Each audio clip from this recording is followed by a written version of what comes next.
தடுப்பு மருந்து விவகாரத்துல எதிர்கட்சி தலைவர் தவறான தகவலை சொல்றாரு. எனவே அவர் தான் தார்மீக பொறுப்பேற்று பதவி விலகணும் அப்படின்னு அமைச்சர் மாசு சொல்றாரு. அவர் அத்தனையும் பொய்.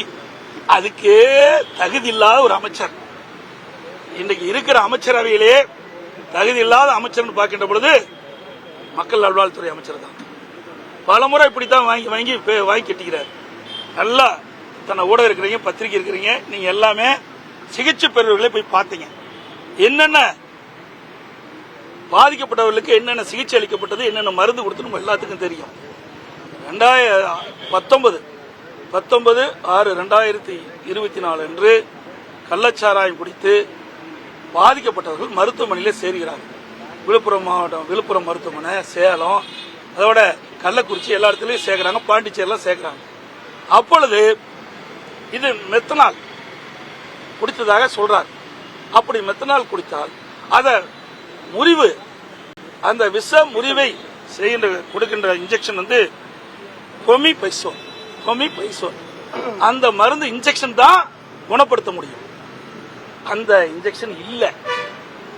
20ஆம் தேதி நான் பேசின பிறகுதான் அதை வரவழைக்கிறாங்க. அதுக்கு மிந்தி மருத்துவமனையில் சேர்க்கப்பட்ட எந்த ஒரு பேஷண்ட்டுக்கும் இந்த இன்ஜெக்ஷன் போடப்படவில்லை. நாங்கள் பேட்டி கொடுத்த பிறகுதான் இந்த மருந்து ஒன்று இருக்குதா என்றே இந்த அமைச்சருக்கு தெரிஞ்சு எங்க இந்த மருந்து இருக்குதோ அங்க வரவழைக்கப்பட்டு அதுக்கு பிறகு சிகிச்சை கொடுத்தாங்க. அவர் சொல்வது ஒமிப்ரசோல், அது வந்து அல்சருக்காக கொடுக்கப்பட்ட மருந்து. இன்னைக்கு பாண்டிச்சேரியில் கூட சொன்னார், உங்க எல்லா பேட்டியிலும் வந்திருக்குது. ஆக வேண்டுமென்றே திட்டமிட்டு இதை மூடி மறைப்பதற்காக மக்கள் நல்வாழ்வுத்துறை அமைச்சர் ஒரு பொய்யான செய்தி சொல்லிட்டு வர்றார்.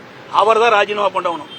ஏன்னா உரிய முறையில் பாதிக்கப்பட்ட அந்த மக்களுக்கு உரிய முறையில் சிகிச்சை அளிக்காத அமைச்சர் அவருடைய இலக்காதான்.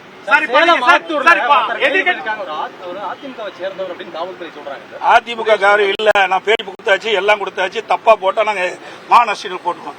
2018 திமுக இருந்து சேர்றாரு, மீண்டும் விலகி போயிட்டார். அங்க கட்சியிலிருந்து இல்ல, அவர் நீக்கப்பட்டது, அவர் கட்சியில் இல்ல. 2018 வெளியில போயிட்டார். திமுக இருந்து வந்து கட்சியில் சேர்றாரு, மீண்டும் வெளியில போயிட்டார். அண்ணா திமுக கட்சியில் இல்ல. கூட சேலத்தில் பேட்டி கொடுத்திருக்காங்க.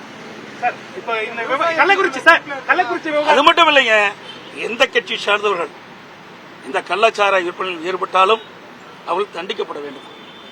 எந்தவித ஒரு காம்ப்ரமைஸும் கிடையாது. இது கட்சி சார்ந்ததெல்லாம் கிடையாது.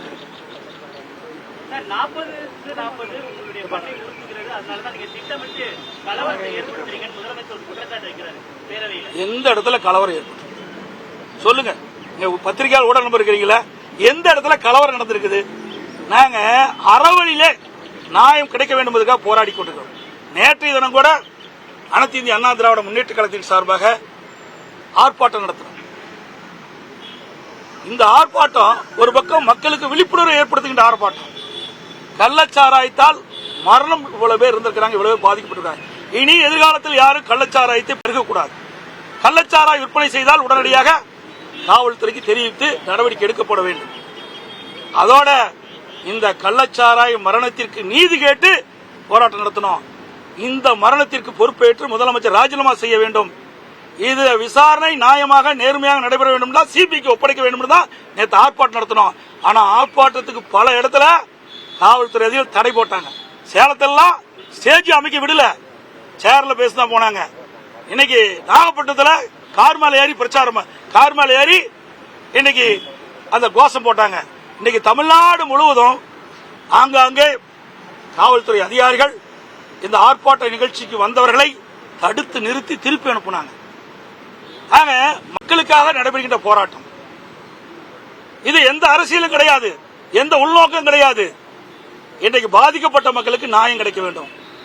மேலும் தமிழகத்தில் இப்படிப்பட்ட ஒரு சம்பவம் தமிழகத்தில் நடக்கக்கூடாது என்ற ஒரு நல்ல எண்ணத்தின் அடிப்படையில் தான் அனைத்து இந்திய அண்ணா திராவிட முன்னேற்ற கழகம் நேற்று தினம் ஆர்ப்பாட்டம் நடத்தியது. அந்த ஆர்ப்பாட்டத்தை இன்றைக்கு முடக்குவதற்காக, தடை செய்வதற்காக இந்த விடியா திமுக முதலமைச்சருடைய அதிகாரத்தை வைத்துக் கொண்டு இன்றைக்கு பல இடத்துல இன்றைக்கு காவல்துறை, மாவட்ட காவல்துறைக்கு உத்தரவிட்டு பல இடங்களில் கூட்டம் நடத்த முடியாத அளவிற்கு இன்றைக்கு சிரமத்தை கொடுத்தாங்க, தடையை கொடுத்தாங்க. இதெல்லாம் மீறிதான் நேற்றைய தினம் அதிமுக சார்பாக ரெவென்யூ மாவட்டங்கள் அனைத்திலும் ஆர்ப்பாட்டம் நடைபெறுவதை தெரிவித்துக்கிறேன். நன்றி, வணக்கம். ரெண்டாவது முறையா சஸ்பெண்ட் பண்ணிருக்காங்க எம்எல்ஏக்கள் எல்லாம்.